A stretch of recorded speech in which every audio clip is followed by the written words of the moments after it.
Primary digest plus বইটা আমি বলবো অনেক ভালো।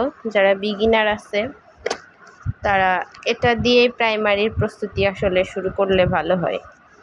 তো আমি এটা অনেক দিন হয়েছে অনলাইন থেকে নিয়েছি, মোটামুটি প্রায় বইটা শেষের পথে।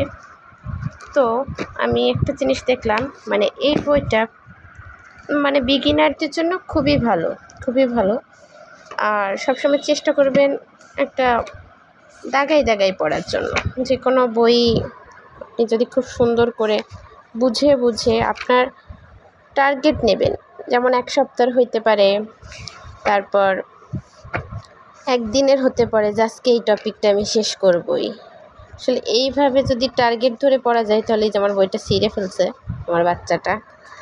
তো টার্গেট ধরে পড়লে হচ্ছে কি হয়, ওই নিজের আত্মবিশ্বাসটা বাড়ে। যদি আপনি 1 দিন 2 দিন এরকম টার্গেট ধরে কন্টিনিউয়াসলি পড়তে পারেন, তো দেখবেন যে আপনার আত্মবিশ্বাসটা আসবে। তো আমার মোটামুটি প্রায় শেষ, কিছু কিছু বাকি আছে।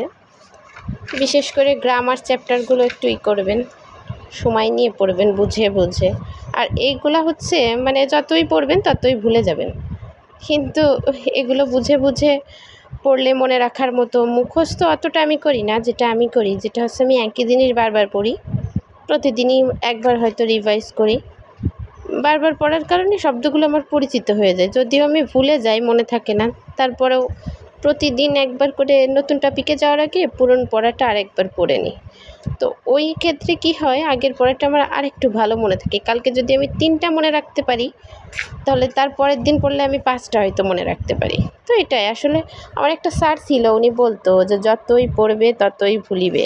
আসলে ঠিকই, পড়তেছি ভুলে যাচ্ছি, কিন্তু ঠিকই আবার আর 2বার পড়ার পরে আবার মনে পড়ে। তো এই বইটা আমার কাছে ভালোই লাগছে, যদিও আমি আমার আরও অনেকগুলো বই আছে, কিন্তু আমি আপাতত এটা এখন পড়তেছি। এটা আমার খুবই পছন্দের একটা বই।